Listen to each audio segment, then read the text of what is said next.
swim. But here you are as a part of your story. You end up a seminary graduate. At some point after seminary, you come in contact with chronological Bible teaching. Yep. And you get exposed to the 14 era framework. It's not the first framework overlaid over the Bible that you've been exposed to. So I guess the next question I want to ask you is how did you enter the CBT world? And I want you to really hone in and give us the gory details of why the 14 era framework ultimately interested you, made sense to you, and ultimately became a framework that you embraced. Yeah. So we're talking about frameworks for the Bible. When I did my undergraduate work at Blue Mountain College, we were taught the 12 periods of Bible history, and we were taught which books fit into like those 12 periods. And then I got seminaries, and they, it seemed like every professor had their own framework they were trying to teach. I remember one of them was like the 7 C's.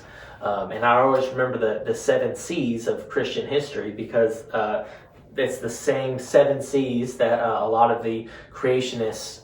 the Ark Encounter. Yeah, the Ark Encounter, they use that too, like the 7 C's. It's easy to remember. So I remember when I first got exposed to CBT's framework. Chronological, and the only 2 things I knew about it is you're supposed to read the Bible chronologically, and there were 14 eras. And I remember thinking, and this is my exact reaction, okay, yeah, that's fine. I like the 12 periods though. People are like, no, you need to read it chronologically. And I was like, or I can just read it normally. You don't have to read it chronologically. I was like, there's 1,000 Bible reading plans. They're all equally good. I was skeptical from the onset of like, I don't need another framework, or I don't need someone to tell me the correct way to read through the Bible. So from the very onset, as a minister, I was kind of like, well, that's neat and cool, and you do your thing, whatever. But I was not convinced that it was a more effective way than any other way, because every framework and every strategy and every Bible reading I plan that I'd come across up until then have been really equally effective. By equally effective, I mean not very effective at all. because you can be in seminary and you can memorize a framework for a test, for an exam.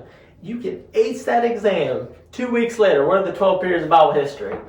I don't know. Let me go look it up real fast. Let me figure it out. But I remember the thing that got me, that really convinced me to try it out, was the fact that there were some people at Sladen Baptist Church who were reading through the Bible chronologically, and they started asking me questions, and they assumed that because I'm a seminary graduate, right, I'm being paid to teach their kids the Bible. They assumed that I would know the answers to all their questions. And for some of them, it was like their first time reading through the Bible. They now, in some areas, have surpassed me in Bible knowledge, and I have just spent the last 3 years at Blue Mountain, and then 4 years seminary. I spent the last 7 years studying the Bible, and then in a year of reading chronologically, there's some things that they know more about than I do, and that frustrated me, and that irritated me, and it hurt my pride a little bit. It really did. I was like, how come I don't know? And to be clear, I'm not saying that like seminary education isn't worth it or anything. Sure. But what I am saying is that framework for that kind of traditional Christian education is this mindset of like, we're going to teach you a lot of facts and a lot of figures and a lot of data, which is incredibly useful if you already have a framework and you're trying to breathe life into like these details. So it'll be like, here's the audience this book is written to. Here are the dates that it's going to. Here's some information about the culture this book was written towards. But even something as simple as, this is a basic timeline of the Bible. We just weren't ever taught that. Essentially, we're not taught that. Knew the big events and kind of where they fit in, but to just be able to even verbally start at creation, end in Revelation, That's not a skill that we were ever really taught. Instead, we were taught how to take a single story or a single book, a single verse, and extrapolate like all kinds of truth out of that. But we had to do it one verse, one book like at a time, very individually. And we spent almost no time actually trying to connect anything together. So it's almost like if you imagine the Bible as like a book series, instead of just reading from the first to the last like in order, we just did like book reports of a random book in this series like every other year. And that's how we like gained all this knowledge. Or it's like we never actually saw the movie, but we watched a lot of YouTube videos of people talking about the movie. So we have a lot of information. Like, man, I can tell you the director's middle name. And it's like, okay, have you ever actually just watched the movie from beginning to end? Well, there's lots of ways you can watch a movie. You don't have to be in chronological order. It can be random clips every day. So I was exposed to CBT. I was very skeptical from the onset. So then me and my wife started doing something. We decided that we would read through the Bible chronologically. And we had done other book studies together. We had done like other reading things. But this is the first time where we did that, and immediately I felt like my knowledge and her knowledge just exploded. And when I say exploded, I mean like I thought I was way up here because I got all these degrees and certifications, and then I realized I was actually way down here. But after reading through, I feel like I'm back up there now. So now I consider myself an expert now. It's like, but that's that mindset. And I remember one other event that I just want to point out because I thought it was amazing. After we had read through the first time, we started reading through the second time. And my wife starts writing down everything that we were reading and making almost like, even though she wouldn't call it this, almost like her own commentary and timeline and notes. And so instead of just reading it together, like we would read it and then reread it and clarify to make sure that we got the good notes. And we got about 4 months into it, and we were visiting her parents. And her father is I didn't have the best family background. She had an amazing family background. Her father was a former music minister at several churches growing up. Her mom was always heavily involved. They taught, they worked with the youth group as she was in youth group. They worked with the college classes, like as involved as you could possibly be in church growing up. And we just began talking about the chronological 14-era framework, that CBT method of studying the Bible. And Lindsay is just practicing her thread, is practicing storying for her Sunday school classes using the CBT method. And so we were there and we were talking about it, and they're like, well, you can practice with us. And she just starts saying the storyline of the Bible. And as she's doing it, I'm not feeling very emotional at all whatsoever because we've practiced and I've heard her do it before. I'm thinking like, I wonder if she'll remember that detail. Like, let's not get these two names mixed up. Is she going to mention that story or not? But then I look, and her mom, who again has taught classes, has had decades of study and service to the Lord in all kinds of churches, and also is a nurse practitioner with every kind of degree and stuff. Like, she's a very intelligent woman.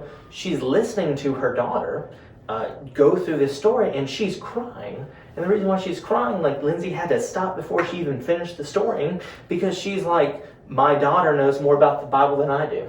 Mm-hmm. And so just in a very short amount of time, Lindsay had leapfrogged her mom in knowledge of Scripture. And shortly after that, and I still get texts and messages here once in a while. If they have a question about the Bible, they'll text or message me and Lindsay because on this chronological approach, it works. And of course, based on that, they then started reading through the Bible chronologically, and then their knowledge increased. And there's other people that want to know what they knew.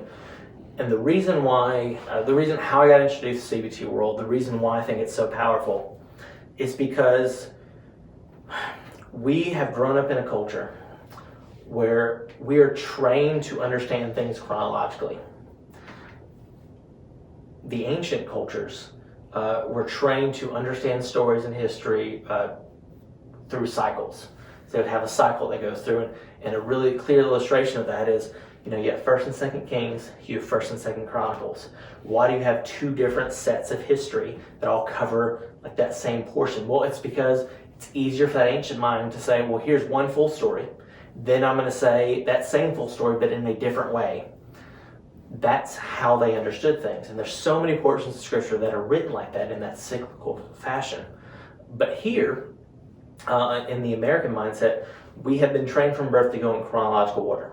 And so simply by putting the Bible in chronological order, so many things begin to make sense.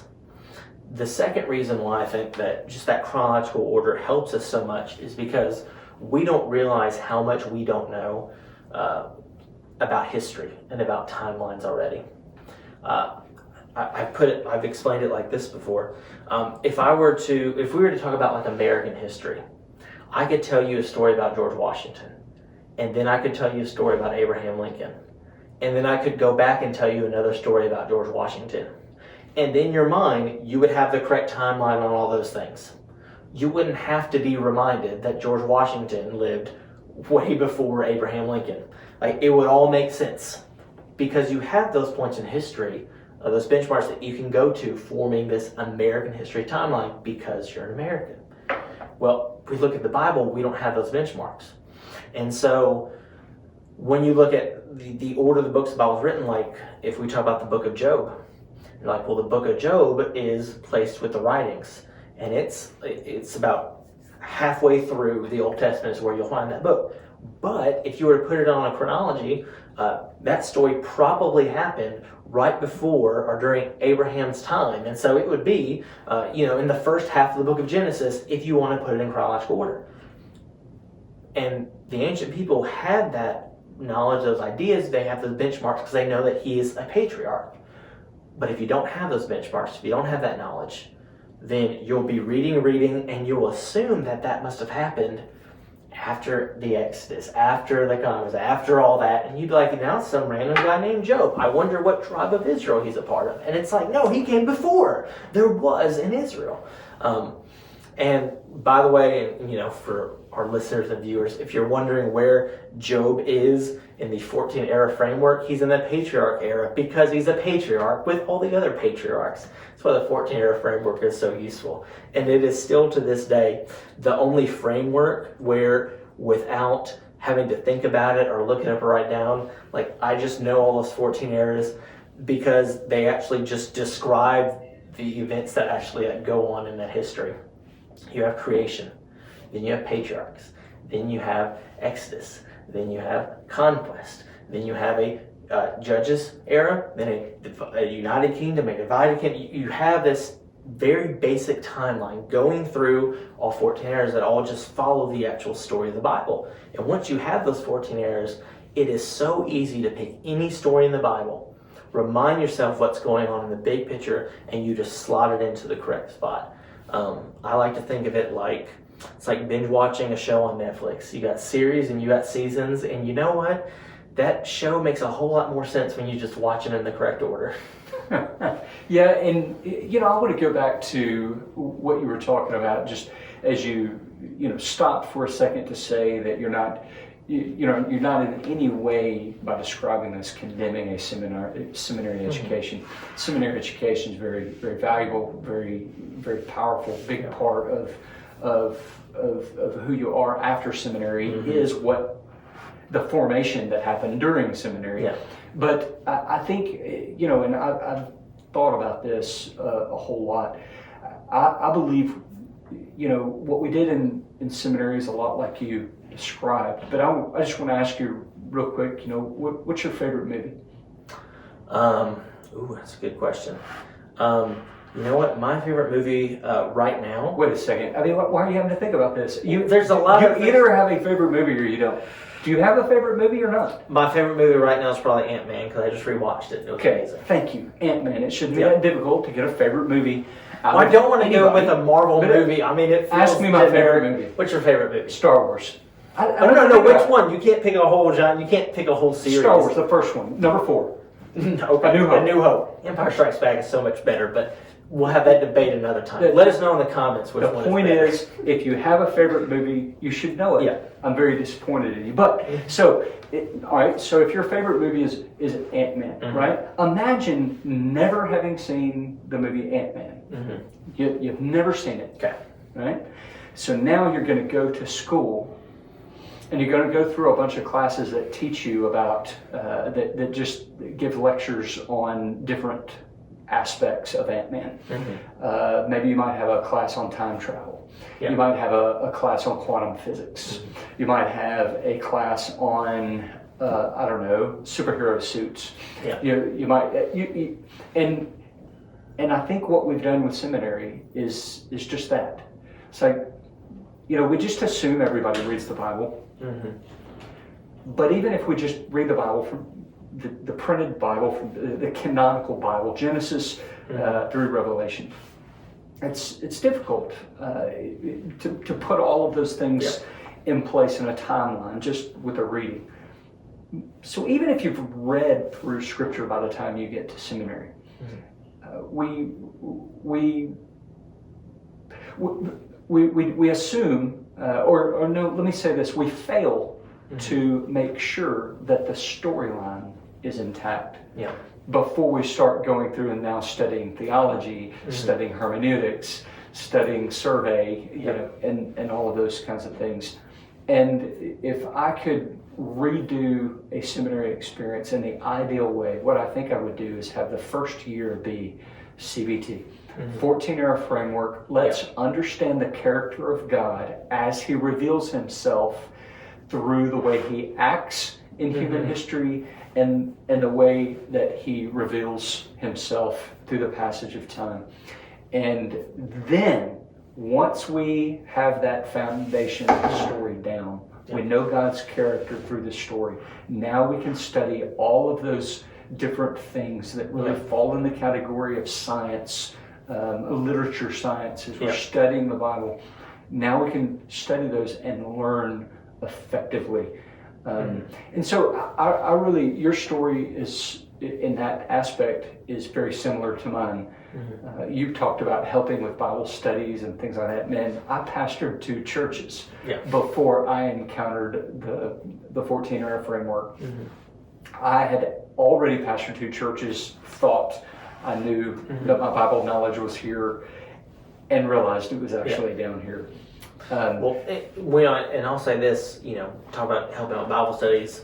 I was serving at my first church, was licensed and ordained 3 years before I ever was introduced to CBT. And, looking back to how I led that youth group, there wasn't any heresy. And every lesson was about the Bible and did teach things. But the truth is, all it was just... it was teaching people a collection of facts about God, using some proof verses or passages, because that's how we do it in seminary. But I think one of the big things that was almost like a light bulb moment for me was realizing that God did not choose to reveal Himself with lists of facts and definitions. He chose to reveal His character, and He chose to reveal how we are supposed to act in relation to Him through story. So if you have never been taught who God is through story and have only ever been told a list of facts and characteristics and qualities, and anyone who was in my youth group at Woodland Baptist Church, we even did a series literally just going through the different qualities of God, like took that seminary theology textbook and distilled it down to a youth group version and thought oh, this is really good stuff. I look back now. We're going deep. Yeah, going deep. I look back now, I'm I thought I was going deep. I was really going shallow, because a story, the story that God has chosen to use to reveal Himself, is so much deeper than any facts or slides or expressions that we can use to try and put them in a bottle and describe them in a theology textbook.